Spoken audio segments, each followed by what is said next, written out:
Voilà, donc j'ai à cœur ce matin de vous partager un encouragement que le Seigneur me met à cœur, qui m'a travaillé un peu, on va dire, la semaine. Et donc la première question qu'on aimerait se poser ce matin, à combien de pourcents est-ce que tu considères la parole de Dieu dans ta vie? Parce que souvent, par exemple, je vais être là, je vais dire Steve, j'ai une parole de connaissance pour toi, le Seigneur me dit ça, ça, ça. Lorsque c'est une parole qu'on entend, on va y croire tout de suite. On va y donner tout de suite de la valeur. Mais la question ce matin, à combien de pourcents est-ce que tu considères la parole de Dieu qui est écrite dans ce livre? Moi, j'aimerais proclamer que Dieu parle à travers la Bible ce matin. Dieu parle aussi à travers sa parole. Et en fait, mon souhait le plus profond, c'est qu'à la fin de cet encouragement, tu puisses, si tu étais à 20%, tu puisses passer de 20% à 100%. Si tu étais déjà à 100% de ta confiance en la parole de Dieu, que tu puisses passer de 100% à 2000%. Parce qu'on n'a jamais fini d'apprendre à avoir confiance en Dieu, n'est-ce pas? On n'a jamais fini d'apprendre, en fait, à avoir confiance en ce qu'il dit. Et parfois, il y a des choses qu'on a besoin de nous rappeler, de se rappeler entre nous, pour qu'on puisse mettre la parole de Dieu à sa place dans notre vie. J'aimerais vous lire un verset avec vous, c'est Ésaïe 40, verset 8. Ésaïe 40, verset 8.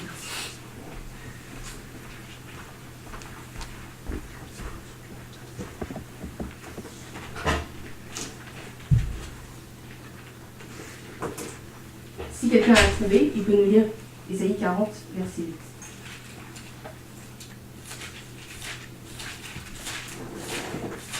L'herbe sèche, la fleur tombe, mais la parole de notre Dieu subsiste éternellement. Amen. Amen. Est-ce que quelqu'un aurait une version qui pourrait nous lire? Oui, l'herbe se dessèche et la fleur se flétrit, mais la parole de notre Dieu subsistera toujours. Amen. Quelqu'un a une autre version?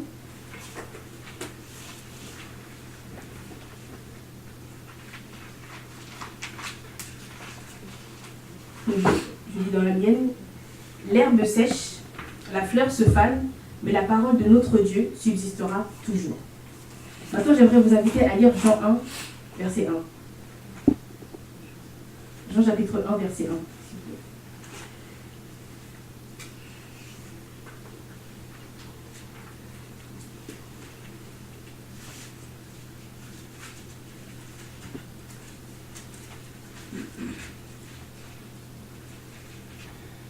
Jean 1, verset 1 nous dit, au commencement, la parole. Oui. Au commencement était la parole, Oui. et la parole était avec Dieu, et la parole était Dieu. Bon. Amen. Amen. Avec ces deux versets, on arrive à voir que la parole de Dieu et Dieu sont mis au même pied d'égalité. L'herbe sèche, la fleur se fane, la parole de Dieu subsistera toujours. Lorsqu'on prie le Seigneur, on l'appelle éternel. Donc on croit que le Seigneur a toujours existé, existera toujours, n'est-ce pas? Et dans sa parole, on nous dit que ce que Dieu dit, ça existera aussi toujours. Tout va passer, mais ce que Dieu dit va toujours exister. Donc déjà, le Seigneur veut nous interpeller ce matin en te disant, mon frère, ma soeur, que tu dois considérer ce que Dieu dit au même niveau que tu considères Dieu dans ta vie. Tu considères que Dieu est grand, que Dieu est important, eh bien ce qu'il dit est aussi grand et aussi important que lui. Quelle importance a la parole de Dieu? Et j'aimerais lire avec vous un verset, c'est Hébreux chapitre 4, verset 12. Et vraiment le but de cet encouragement, c'est qu'on puisse chacun évaluer à combien de pourcents est-ce qu'on estime la parole de Dieu dans notre vie. Donc Hébreux chapitre 4, verset 12.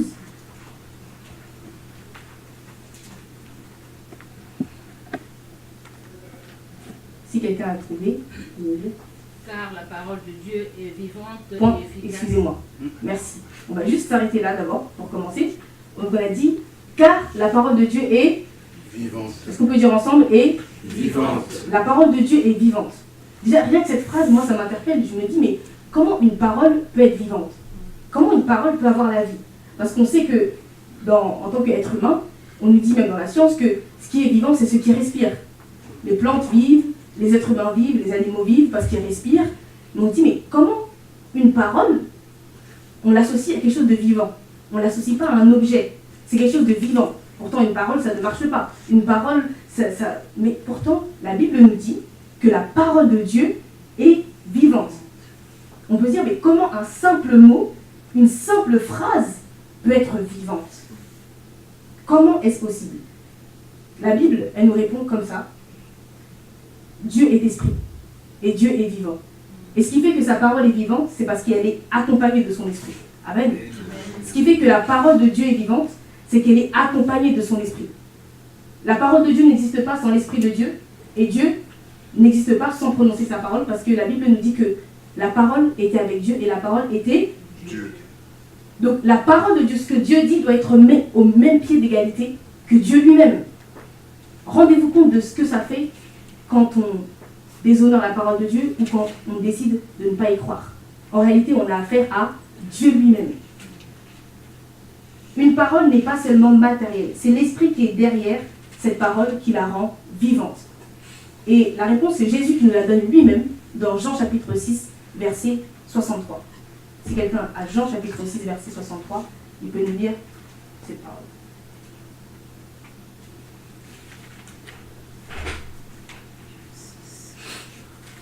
Jean chapitre 6, verset 63.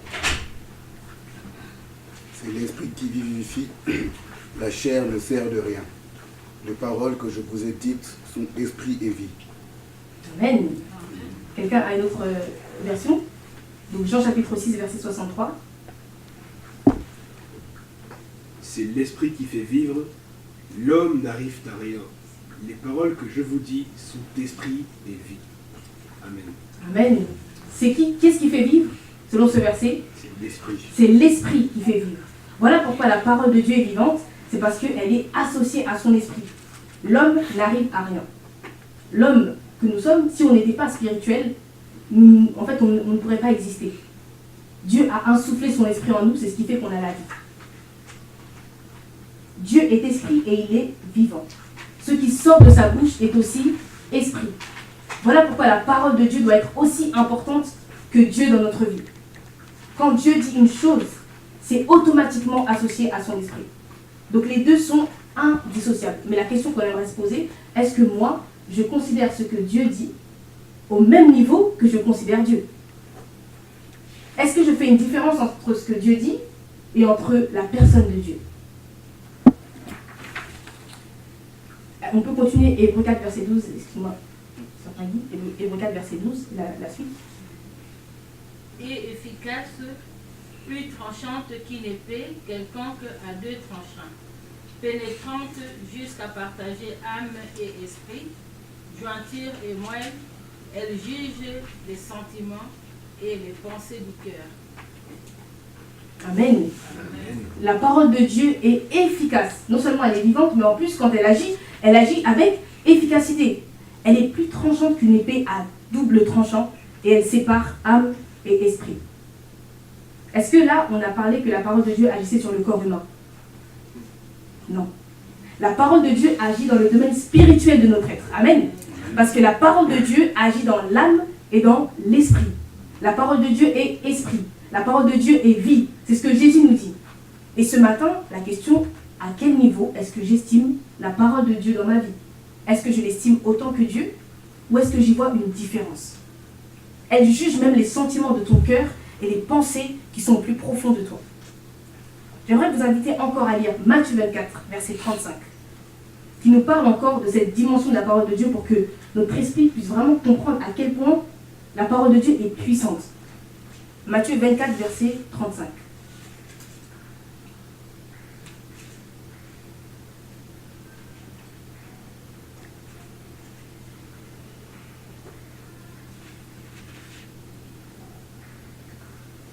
Quelqu'un a trouvé Matthieu 24. Oui. Le ciel et la terre passeront, mais mes paroles ne passeront point. Amen. Amen. Le ciel et la terre passeront, c'est-à-dire finiront un jour, mais mes paroles ne passeront pas. Il n'y a pas quelque chose qui vous choque? On peut se dire, mais l'échelle n'est pas la même en fait. On compare le ciel qui est infini à nos yeux, la terre, à une parole. Vous voyez pas que c'est choquant? On compare la terre à une parole un mot, une phrase. Vous savez quelle est la circonférence de la Terre? 939 885 629,3 km. Ça, c'est la circonférence de la Terre. Et on compare la circonférence de la Terre à un mot que Dieu va dire, à une phrase que Dieu va dire. Je ne sais pas si on réalise la profondeur de la parole de Dieu. Et il est dit que le ciel et la terre vont terminer un jour, mais ce que moi je dis, nous dit Jésus, ne finira jamais. C'est-à-dire que si la parole de Dieu pouvait prendre une forme, elle serait bien plus grande que la terre. Un mot que Dieu dit pourrait être bien plus puissant et bien plus capable que la terre entière. Que la terre entière. Ça veut dire que la parole de Dieu, elle est au-dessus des lois physiques de ce monde. C'est pour ça que le Seigneur nous invite dans l'évangélisation à prier pour les malades et qu'il y a certains témoignages de jambes qui poussent sous nos yeux. On se dit c'est impossible. Mais la parole de Dieu est au-dessus des lois physiques de ce monde. C'est les lois de Newton qui disent que c'est impossible. C'est les lois des physiciens qui disent que c'est impossible. Mais là, on nous dit que la parole de Dieu, elle est bien au-dessus de tout ce que la terre peut voir. La parole de Dieu est dotée d'une puissance qui est extraordinaire. Mais la question est, à quel pourcentage est-ce que j'estime la parole de Dieu dans ma vie?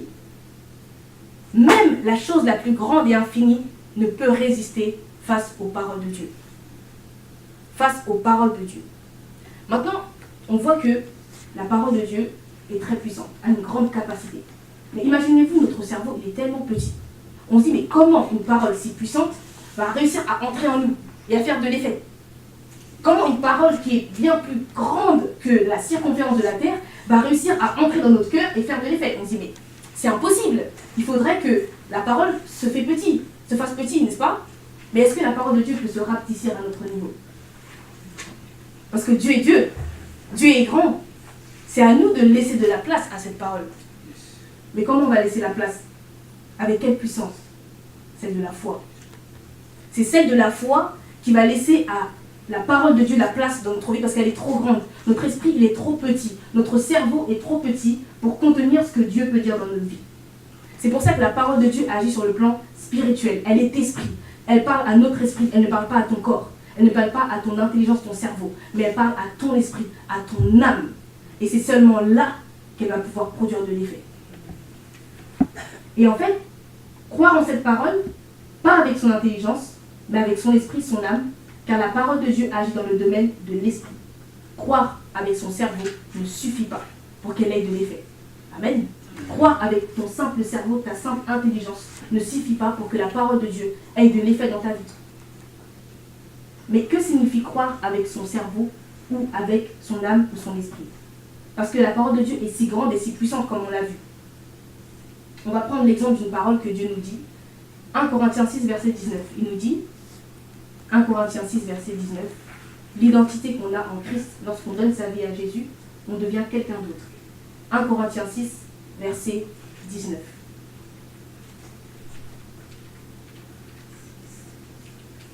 « 1 Corinthiens 6, verset 19.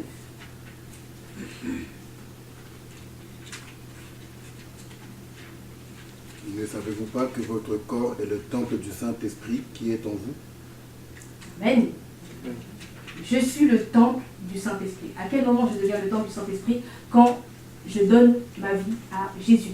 Quand j'accepte Jésus-Christ dans ma vie, comme Seigneur et Sauveur, que je laisse diriger mes pas, je deviens le temple du Saint-Esprit. C'est une parole. C'est des mots, on l'a lu, c'est écrit. Maintenant, la question est, à combien de pourcents est-ce que j'estime la parole de Dieu dans ma vie? C'est écrit, je suis le temple du Saint-Esprit. C'est une parole. Mais la Bible nous dit que la parole de Dieu est esprit et vie. Il y a 3 réactions possibles. Quand une grande parole comme ça veut être en contact avec nous, si petits que nous sommes. Première réaction, la plupart de la réaction des gens de ce monde, je ne fais pas attention, c'est trop fou, c'est impossible, c'est pas possible. Moi, être le temple de Dieu, impossible. Ça, c'est l'homme. Parce que l'esprit de l'homme tend vers la mort, alors que l'esprit de Dieu tend vers la vie. L'être humain, il va dire, c'est trop fou. Comme les jeunes vont dire, je ne calcule pas, c'est impossible. Et là, on passe à côté de la vie que Dieu veut nous donner. La deuxième réaction possible que, en tant que chrétien, on a souvent, j'entends et je crois. Mais je crois avec mon intelligence seulement. Et du coup, il n'y a pas d'effet. Parce que la parole de Dieu est esprit. Amen. La parole de Dieu agit dans l'esprit. Ça veut dire que si je crois seulement avec mon intelligence, je ne suis pas encore dans le domaine de l'esprit, rien ne va se passer, pas d'effet. Et la troisième réaction possible, mon esprit croit, l'intègre, comme la parole est esprit, elle se longe en moi, et qu'est-ce qu'elle va faire? Elle va changer mon état d'esprit. Amen. La parole de Dieu qui est esprit va venir en moi et elle va changer mon état d'esprit dès lors que mon esprit intégrera cette parole. Et lorsque mon état d'esprit change, mon âme, le siège des émotions, le siège de la personnalité, va changer aussi. Parce que je vais faire un avec l'Esprit de Dieu. Donc quelqu'un qui a compris cette parole par l'Esprit va dire, je suis le temple du Saint-Esprit. Avant, je me sentais seul, mais depuis que mon esprit a capté cette parole, je suis toujours avec quelqu'un dans ma vie. Avant, j'avais peur. Mais maintenant que mon esprit a capté cette parole, je n'ai plus peur quand je marche dans la rue, dans la nuit, quand je rencontre telle ou telle chose. Parce que mon esprit a capté la profondeur de la parole de Dieu. La parole de Dieu est vie, mais est vie dans l'esprit de quelqu'un qui la reçoit. La sainteté. Je sais que je suis le temple du Saint-Esprit, mon esprit a capté ça. En tant que temple du Saint-Esprit, je ne peux pas faire cette chose, je ne peux pas faire telle chose. Je cherche à être saint, parce que j'ai capté dans mon esprit la parole de Dieu. Avant, j'étais faible, triste, je pleurais souvent, tout en étant chrétien. Mais depuis que mon esprit a capté cette parole, alors j'épuise ma force, parce que mon esprit a compris que je suis le temple de Dieu. Ça fait toute la différence. Mais comment passer de celui qui croit avec son intelligence à celui qui croit dans son esprit? Amen. Amen. Quand ton esprit et l'esprit de Dieu ne font qu'un, il va transformer l'état de ton âme, et c'est par la foi qui se met en marche. Parce qu'il y a la foi, et il y a la foi qui se met en marche. Il y a la foi qui s'arrête à dire je crois. C'est écrit, donc je suis chrétien, donc je dois croire en la Bible, donc je crois. Et il y a la foi qui se met en marche. Je crois, donc j'agis. Je crois, donc j'agis. J'ai prié pour ça, donc je suis tranquille, parce que j'ai prié pour ça. La foi qui agit, c'est la foi qui va nous faire passer de la personne qui croit avec son cerveau à la personne qui croit avec son esprit. La foi qui se met en marche, qui se met en action. Je ne reste pas à « j'ai cru que le Seigneur a réalisé mon souhait. J'ai cru que le Seigneur a entendu ma prière, mais je continue à avoir peur. Mais je continue à trembler lorsque je rencontre cette personne. Pourtant, j'ai prié pour que le Seigneur touche son cœur. Mais je continue, je continue. Et ça, c'est la foi sans les actes. Et la foi sans les actes, ça fait de nous des chrétiens qui réfléchissent seulement avec leur cerveau, leur intelligence. Et qui n'arrivent pas à voir que la parole de Dieu te donne la vie. Ils n'arrivent pas à voir que la parole de Dieu est au-dessus de tout ce que nos yeux peuvent voir dans cette terre, sur cette terre. Il y a 3 réactions possibles. Soit j'ignore cette parole, soit je crois avec mon cerveau, ou soit je crois avec mon esprit. Amen. Et je vais vous donner 2 exemples pour illustrer en fait 2 réactions différentes. Le premier exemple se trouve dans la Bible, et le deuxième exemple, c'est un témoignage vivant d'une sœur qui s'appelle la sœur Josiane de Vie TV. Et je vais vous donner ces 2 témoignages pour qu'on puisse comprendre ensemble comment est-ce que, lorsque la parole de Dieu atteint mon esprit, ça va tout changer. Donc le premier exemple, il se trouve dans Nombre chapitre 20. Dans Nombre chapitre 20. Donc Nombre, dans l'Ancien Testament, Lévitique chapitre 20.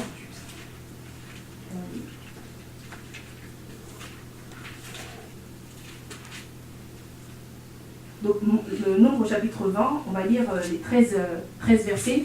Donc pour que tout le monde soit réveillé, on va demander à 3 personnes de lire chacun 4 versets, voilà, 5 versets, et puis, il y a 13 versets, donc 4 versets, 3 personnes peuvent lire 4 versets, et on est très attentif pour lire le Nombre chapitre 20.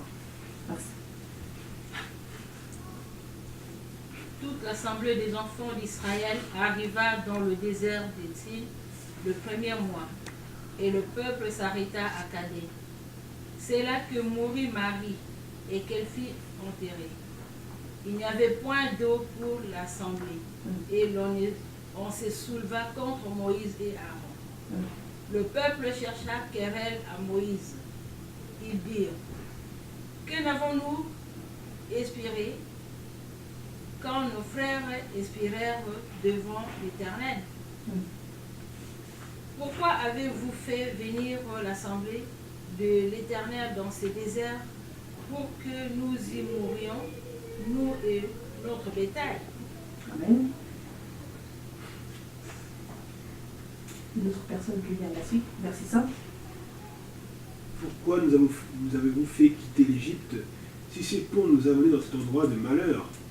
Ce n'est pas un endroit où l'on puisse semer, et il n'y a ni figuier, ni vigne, ni grenadier, ni eau à boire.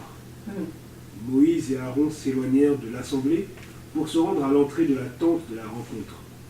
Ils tombèrent le visage contre terre, et la gloire de l'Éternel leur apparut. L'Éternel dit à Moïse, « Prends le bâton et convoque l'assemblée, toi ainsi que ton frère Aaron. Vous parlerez au rocher en leur présence et donnera son nom. Tu feras sortir pour eux de l'eau du rocher et tu feras boire l'assemblée et leur bétail. » Amen. Amen. Moïse prit la verge qui était devant l'Éternel, comme l'Éternel lui avait ordonné. Moïse et Aaron convoquèrent l'assemblée en face du rocher. Et Moïse leur dit, « Écoutez donc, rebelles, est-ce que de ce rocher que nous vous ferons sortir de l'eau ?» Puis Moïse leva la main et frappa 2 fois le rocher avec sa verge. Il sortit de l'eau en abondance. L'assemblée but et le bétail aussi. Alors l'Éternel dit à Moïse et à Aaron, « Parce que vous n'avez pas cru en moi pour me sanctifier aux yeux des enfants d'Israël, vous ne ferez point entrer cette assemblée dans le pays que je lui donne. Ce sont les eaux de Mériba où les enfants d'Israël contestèrent avec l'Éternel qui fut sanctifié en eux. » Amen. Donc là, il s'agit du peuple d'Israël dans le désert qui est amené par Moïse et qui est censé aller à la terre promise. Mais qu'est-ce qui se passe? Il n'y a plus d'eau. Le peuple d'Israël se plaint, comme à son habitude, Seigneur, Moïse et Aaron, il n'y a plus d'eau, on a soif, etc. Qu'est-ce qui se passe? Moïse et Aaron ont le réflexe d'aller voir l'Éternel et en acte de soumission, ils s'inclinent devant le Seigneur. La gloire de Dieu leur apparaît et le Seigneur leur dit clairement ce qu'il faut faire. Il leur dit, il a dit, vous parlerez au rocher en leur présence et il leur donnera son nom. Donc Dieu dit, vous allez parler à un rocher et l'eau va sortir. Donc Dieu, il est tellement grand que lui, il parle avec simplicité. Il n'a pas besoin d'aller trop loin. Il te dit, tu vas parler au rocher et l'eau va sortir. Point. C'est simple. Mais notre esprit d'humain, bien évidemment, a du mal à intégrer cette parole. Parce que comme on l'a dit tout à l'heure, la parole de Dieu, si on pouvait la matérialiser, elle est plus grande que la circonférence de la terre. Donc vous imaginez comment on a du mal à l'intégrer? Dieu nous dit, tout simplement, parce que moi j'ai créé les lois physiques, donc je sais ce qui peut se faire ou pas, et je te dis, parle à ce rocher, l'eau va sortir, c'est fini. Mais notre esprit humain n'arrive pas à intégrer ça. À partir du moment où on n'est pas dans la foi, on ne va jamais intégrer la parole de Dieu. Qu'est-ce qui s'est passé? Il a dit, vous allez faire ceci. Tu feras sortir pour eux de l'eau du rocher et tu feras boire l'assemblée et leur bétail. C'est logique. Dieu n'a pas besoin de dire, tu vas faire un truc exceptionnel. Attention Moïse, tu parleras au rocher. Il n'a pas besoin d'aller là. Il lui dit, tu parleras et l'eau sortira. C'est fini, c'est simple. Mais notre esprit humain veut toujours compliquer les choses. Parce que notre esprit humain, sans Dieu, tend vers la mort. C'est Dieu qui a créé les lois physiques de ce monde. C'est Dieu qui sait toutes choses. Et qu'est-ce qui va se passer? Ils vont aller revoir le peuple. Et là, surprise, Moïse dit, au verset 10, « Écoutez donc, rebelles, est-ce de ce rocher que nous ferons sortir de l'eau pour vous ?» C'est une question rhétorique, ironique. Vous croyez vraiment que c'est de ce rocher que nous allons sortir de l'eau pour vous? Tu remets en doute ce que Dieu a dit. Parce que l'esprit humain fonctionne comme ça en fait. Et c'est comme ça qu'on commence à s'éloigner de ce que Dieu peut faire dans notre vie. On commence à remettre en doute ce que Dieu dit. Est-ce que vraiment je suis le temple du Saint-Esprit? Est-ce que vraiment Dieu m'a donné le pouvoir de marcher sur les serpents et les scorpions et sur tout ce qui pourra me nuire? Est-ce que c'est vrai? Quand on remet en doute la parole de Dieu, déjà, on commence à s'éloigner de ce que Dieu peut faire dans notre vie. La question, c'est à combien de pourcents ce matin est-ce que tu estimes la parole de Dieu dans ta vie? Amen. À combien de pourcents est-ce que tu estimes que la parole de Dieu est vraie? À combien de pourcents est-ce que tu estimes que la parole de Dieu est puissante pour agir dans ta vie? Moïse, malheureusement, à ce moment-là, a réagi humainement, pardon. Mais qu'est-ce qu'il a fait? Il a quand même fait quelque chose, mais il a fait les choses à sa façon. Et ça, c'est la deuxième chose que l'on fait. Non seulement on met en doute la parole de Dieu, mais en plus, on fait les choses par nous-mêmes. Alors que le Seigneur a dit un itinéraire simple. Tu vas parler, l'eau va sortir. C'est fini. Mais Moïse a dit non. Est-ce que vraiment c'est vrai? Laisse-moi faire à ma manière. Il a pris son bâton et il a frappé le rocher à 2 reprises. Et l'eau, effectivement, est sortie. Pour Moïse, ça, c'était plus logique. Mais pour Dieu, qui a fait le ciel et la terre, la logique, c'est lui qui la détient. Amen. La logique, c'est Dieu qui la détient. C'est pas nous qui la détenons. C'est pas à nous de faire nos propres choix, de prendre notre propre route, en fait. Parce que c'est lui qui a fait le ciel et la terre. N'oubliez pas qu'une parole de Dieu est comparée à toute la circonférence de la terre. Mais à combien de pourcents ce matin est-ce que tu estimes la parole de Dieu dans ta vie? Et qu'est-ce qui s'est passé? Dieu a dit à Moïse, eh bien tu sais Moïse et Aaron, puisque vous n'avez pas eu assez confiance en moi pour respecter ma sainteté, donc vous voyez comment Dieu met sur le pied d'égalité le respect de sa parole et le respect de sa personne. Quand on ne croit pas en Dieu, quand on déshonore sa parole, on déshonore sa personne. Parce que Dieu et la parole sont mis sur un même pied d'égalité. Amen. Amen. Et le Seigneur dit, parce que vous n'avez pas eu assez confiance en moi pour respecter ma sainteté, vous ne ferez pas entrer cette assemblée dans le pays que je lui donne. Amen. Amen. Est-ce qu'on réalise comment le fait de ne pas réaliser la valeur de la parole de Dieu, ça nous fait passer à côté de ce que Dieu veut pour nous? Quand on ne prend pas le temps de réaliser et de mettre en marche sa foi, ça nous fait passer à côté de ce que Dieu veut pour nous. Moïse et Aaron, malheureusement, sur ce coup-là, on réfléchit de manière purement humaine, ce que nous faisons bien souvent. Mais la parole de Dieu est esprit et vie. Amen. Elle parle à ton esprit ce matin. Elle ne parle pas à ton intelligence. Si tu lis dans la parole que tu es devenu le temple du Saint-Esprit, cette parole n'aura d'effet que le jour où ton état d'esprit va changer. Où tu vas décider de marcher par la foi. J'ai lu ça, donc je commence à me comporter comme ce que Dieu dit que je suis. Amen. Amen. J'ai lu ça, donc je commence à y croire. Si le Seigneur m'a donné le pouvoir de marcher sur les serpents et les scorpions, alors je prends cette parole et je marche avec autorité sur ce qui pourra me nuire. Sur cette parole. Et c'est là où on voit la différence entre quelqu'un qui croit par son intelligence et quelqu'un qui croit par son esprit. J'aimerais vous donner maintenant le témoignage de cette sœur. Cette sœur, elle a beaucoup souffert de ce qu'on appelle la paralysie du sommeil. La paralysie du sommeil, donc qui vous paralyse pendant la nuit, et vous n'arrivez pas à respirer pendant un certain temps. La paralysie du sommeil, c'est ce qui l'avait paralysée pendant plusieurs années. Et cette sœur, c'est une chrétienne. Elle disait, j'ai prié pour ça. J'ai appelé des groupes de prière, on a prié.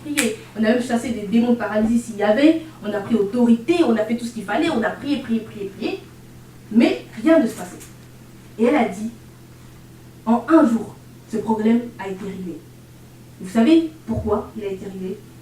Parce que sa foi est passée de son intelligence à son esprit.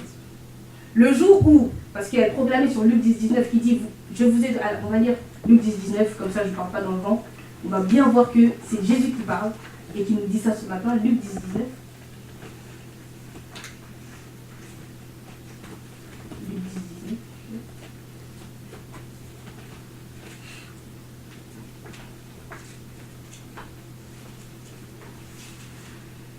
Luc.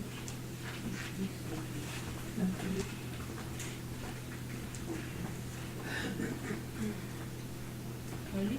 Oui. Voici, je vous ai donné le pouvoir de marcher sur les serpents et les scorpions, et sur toute la puissance de l'ennemi, et rien ne pourra vous nuire. Amen. Amen. Rien ne pourra vous, Nuire. rien du tout, rien ne pourra vous nuire. Je vous ai donné le pouvoir. Maintenant, c'est une phrase, c'est un mot, c'est écrit dans la Bible, voilà, tout le monde l'a lu. La différence, c'est qu'il y a une personne qui va ignorer cette phrase. Il y a une personne qui va y croire avec son intelligence, et il y a une personne qui va y croire avec son esprit, et qui va agir en conséquence. Le jour où cette sœur, le problème de cette sœur, c'est qu'à chaque fois qu'il priait, elle avait peur de dormir. Parce qu'elle s'est dit, oh là là, encore, il risque d'arriver, encore je vais être paralysée dans mon sommeil, encore. Donc vous voyez, il y a un décalage. Tu pries pour quelque chose, mais juste après dire Amen, tu te comportes comme si tu n'avais jamais prié. Or, la vraie foi se fait après le Amen. Amen. C'est là où la foi commence. Et cette sœur, malheureusement, ils avaient beau prier, ils proclamaient la parole de Dieu, ils chassaient les démons de paralysie, tout ce que vous voulez, sur Luc 19 en plus, mais elle n'était pas libre. Et le jour, elle a dit, je crois que Jésus m'a donné le pouvoir de marcher sur tous les serpents, les scorpions, sur toute la puissance de l'ennemi, et que rien ne pourra me nuire. Donc, je dis Amen, donc j'ai autorité sur le diable, et donc cette nuit, je dormirai en paix. C'est ce jour-là que plus jamais elle a été paralysée. C'est ce jour-là, c'est quand la parole de Dieu est passée de son intelligence à son esprit, qu'elle a donné vie à son âme, que son âme était dans l'assurance, que son âme était dans la confiance en Dieu. C'est quand la parole de Dieu a changé de localisation que cette sœur a expérimenté la liberté.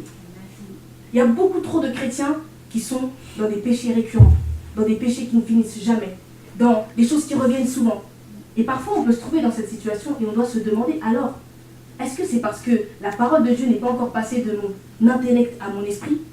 Est-ce que c'est parce que je dois non seulement prendre autorité, mais marcher comme quelqu'un qui a déjà la victoire? C'est sûrement ça qui me manque. C'est sûrement ça qui me manque. Qu'est-ce qui me manque pour que moi, en tant que chrétien, je dois toujours être en train d'être dans le même péché alors que Jésus me dit que je suis libre en Christ? Comment ça se fait? Comment est-ce possible? On a une part dans tout ça. Parce que la parole de Dieu parle à notre esprit. Et c'est ce jour-là que la sœur, elle a été libre. Et qu'elle raconte son témoignage en disant que la parole de Dieu se vit avec notre esprit. Il faut proclamer, croire et marcher par la foi. Et c'est ce qui nous manque souvent. On n'arrive pas à marcher par la foi. Mais marcher par la foi, c'est une décision. C'est pas parce que tu marches par la foi que tu y crois vraiment. Mais quand tu marches par la foi, tu as pris la décision déjà. Tu avances là où le Seigneur veut t'emmener. Et vraiment, la question qu'on aimerait se poser ce matin, à combien de pourcents est-ce que je considère la parole de Dieu dans ma vie? Peut-être que c'est ce qui te manque pour que tu puisses aujourd'hui expérimenter ta délivrance. Peu importe ce que c'est. Peut-être que c'est parce que depuis ce temps-là, tu n'as jamais marché par la foi. Tu as fait que prier, dire Amen, prier, dire Amen, prier, dire Amen, prier, dire Amen, prier, dire Amen. Oui, je le répète parce que c'est ce qu'on fait. Tout le temps. On prie, on dit Amen. Mais quand est-ce qu'on va marcher par la foi? Quand est-ce qu'on va faire passer cette parole du cerveau à notre esprit?